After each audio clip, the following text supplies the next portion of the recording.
Ragi roti is a great option for people who have issues with gluten. It's rich in iron, and this roti takes lesser time than your regular roti to prepare.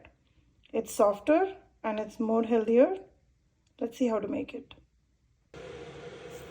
I have taken 1.5 cups of ragi flour. This is a store-bought ready-made ragi flour, and in a saucepan I've kept 1.5 cups of water to boil. Once this water comes to boil, I'm going to season it with about half a teaspoon of salt. Ragi is a very bland grain but extremely rich in iron. So once this water comes to boil, I'm going to put the 1.5 cups of ragi flour, give it a quick mix, turn off the gas, cover and leave it alone till it cools down. As you see, the water is coming to a boil. I've already seasoned the water with half a teaspoon of salt.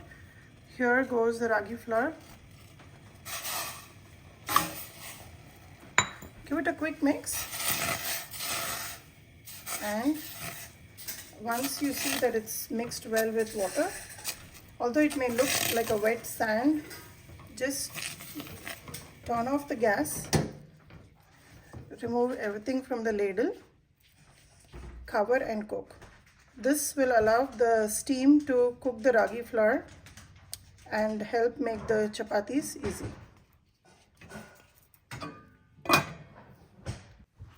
It's been about 45 minutes. The atta has cooled down. I'm going to go ahead and take it all out on this plate. The mix is just warm to touch.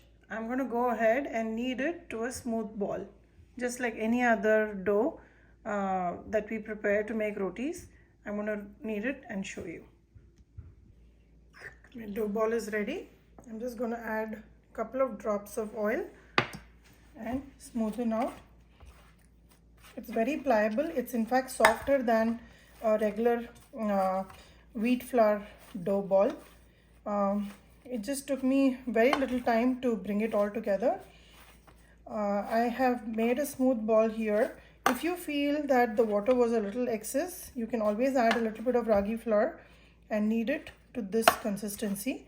It'll be really soft, but it'll be very easy to roll it out.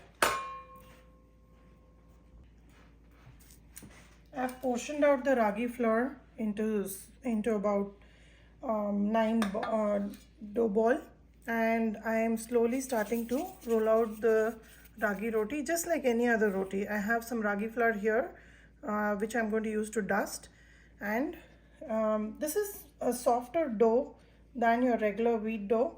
So just with a little gentle hand, press it down and you can see that it's very easy to roll.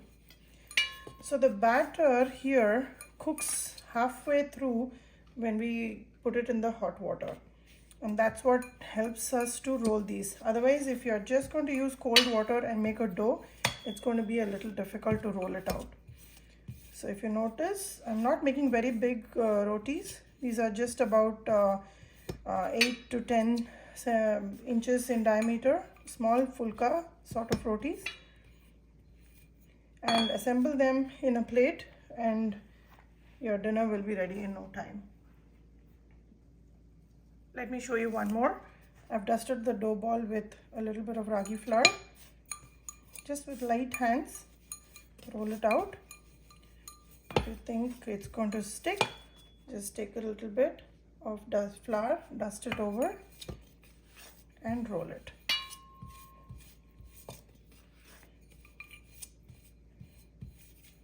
Make sure you knead the dough really well. That way there'll be no crusty edges. It'll be nice and smooth and easy to roll out. It'll be very pliable. You have to give it a try to see how it comes out. The taste is very earthy, and since it's gluten-free, it may actually suit your stomach a little better than the regular atta. The tawa is nice and hot. Again, I'm using an iron tawa here. So once it's hot, reduce the heat to medium and maintain the heat at this level so that your food doesn't burn. So let's start making our ragi rotis. Here goes my first roti.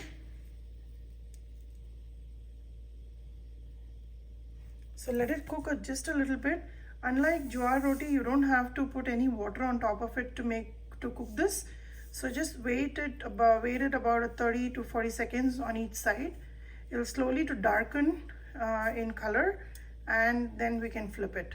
And the third time you flip it, it'll start to puff up.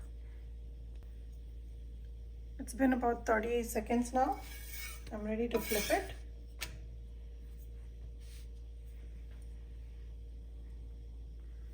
Again, give it about 30 seconds. It's 30 seconds on this side. Now let's flip it and it should start puffing up. There you go.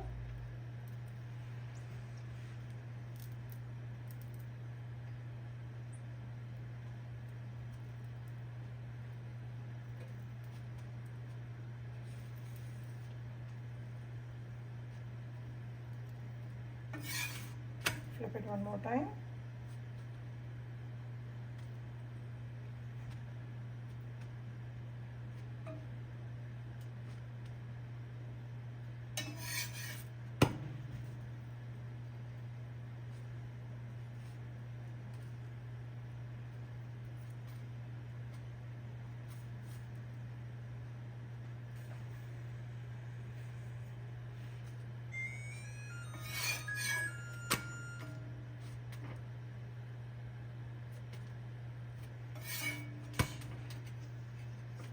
It's fully fluffed up. The roti is nice and fluffed up, if you can see it. It's time to take it out. This roti will not brown up like your regular rotis. It will only have, it'll just darken in color, and that's about it. If you want to make it like a fulka and pop it onto the fire directly, you can give it a try, but it fluffs up very well on the tawa itself. Let's make one more.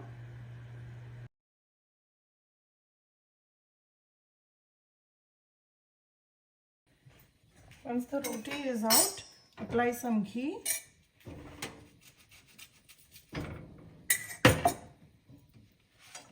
And here your ragi roti is ready for dinner. My dinner is all set.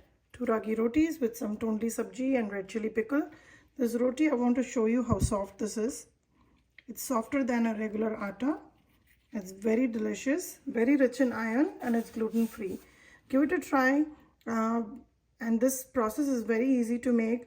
This portion of atta that I've measured today and prepared is good for 3 people. So if you'd like to just make it for 2 people, just make it with 1 cup of ragi flour with 1 cup of water, and then follow through. Enjoy. Let me know in your feedback.